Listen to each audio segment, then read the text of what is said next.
glycolysis is an ancient pathway that evolved well before oxygen was created in the atmosphere, and this glycolysis is highly conserved among living organisms. Glycolysis was the first main metabolic pathway to be studied, and it is considered to be the paradigm of metabolic pathway. So glycolysis is also known as EMP pathway. Emden Meyerhoff pathway. So in short, glycolysis was derived from two Greek words, glycis meaning sweet, and lysis meaning split or to split. So in short, glycolysis means splitting of one molecule of glucose to 2 moles of pyruvate. And we know that pyruvate is having CH3COOH. This is the structure of pyruvate, molecular structure of pyruvate. So glycolysis has advantages or has importance, but before looking at that importance, let's dive into the chart of glycolysis glycolysis chart or EMP chart.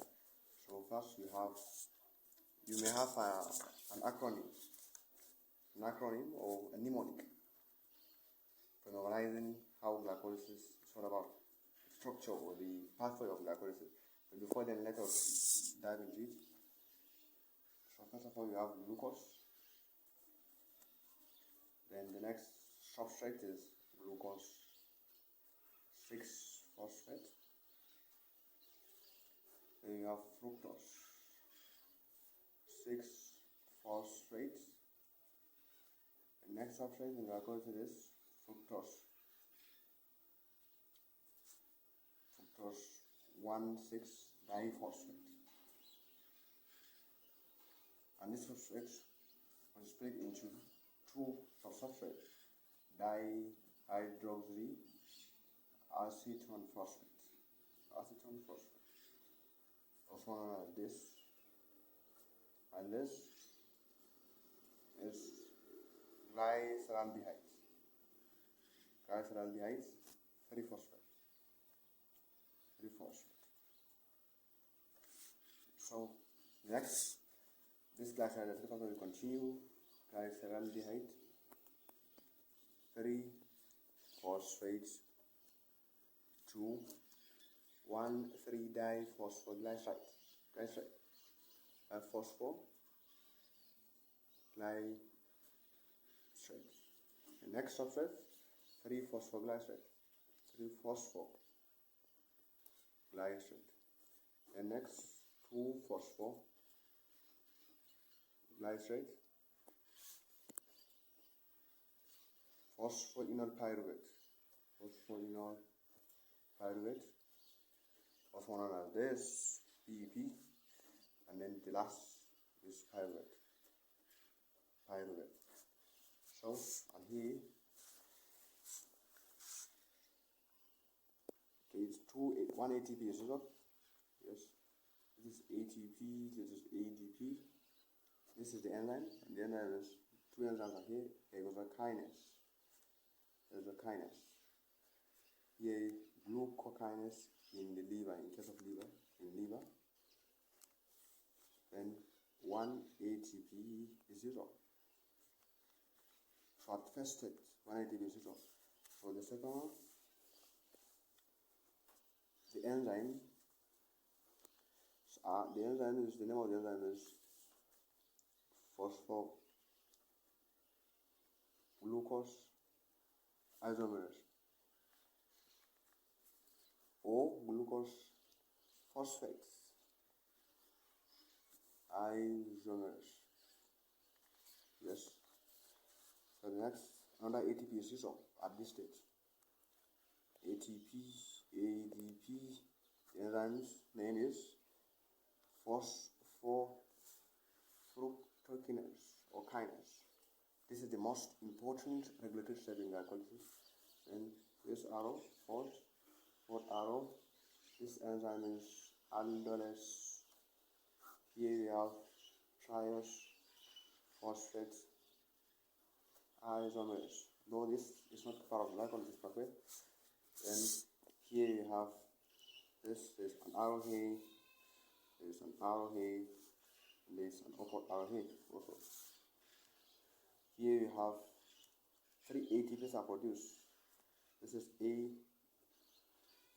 NAD plus, NADH2. Then enzyme is glyceraldehyde, aldehyde, 3-phosphate, dehydrogenase, also known as G3P dehydrogenase. So the next, but here we know that 3 ATPs are produced, not dissolved in this case. The next, at 1,3-diphosphoglycerate to 3-phosphoglycerate. So the enzyme name is phosphoglycerate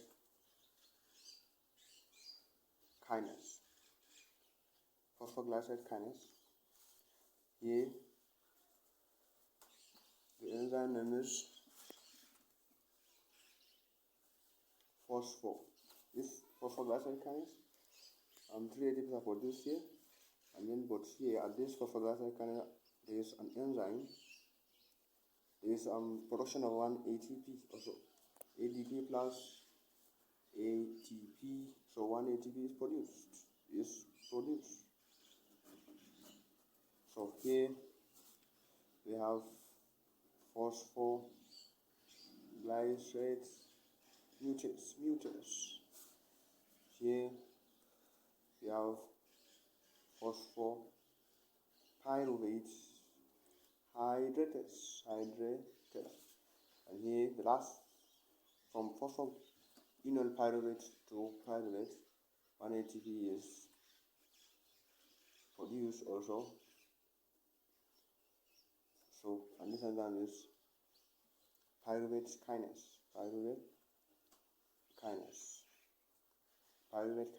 So 1 ATP is produced. So at this stage, at pyruvate, in the presence of oxygen,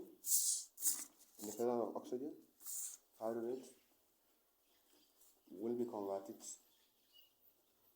to acetyl-CoA, and further metabolized in the CC cycle. So pyruvate to then acetyl-CoA. So then enter the CC cycle continuously, but that one will be another case. So number of ATP calculations in glycolysis. So at this stage, 1 ATP is resolved, minus 1. So again, this 1 ATP is resolved at fructose 1,6-diphosphate. So 3 ATPs are produced plus 3. Another 1 ATP is produced at last stage. 1 ATP is produced. So 2 ATPs are used up. So at this stage, 3 plus 1, 4 plus 1, 5. So 5 ATPs are produced. So by single substrate here, 2 substrates. So 5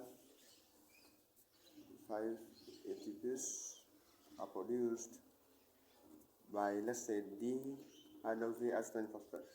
So another one will follow the same procedure and make, which is glyceraldehyde for G3 phosphate. Will follow the same procedure and provide and produce how many ATPs? 5 ATPs. Same by glyceraldehyde 3-phosphate. So 10 ATPs are produced. Right? But 2 are used up. 2 minus 2. 10 minus 2. 2 used up. These 2 are for use up. So which is equal to 8 ATPs. So in total, 8 ATPs are produced. 8 ATPs are produced. So that's it.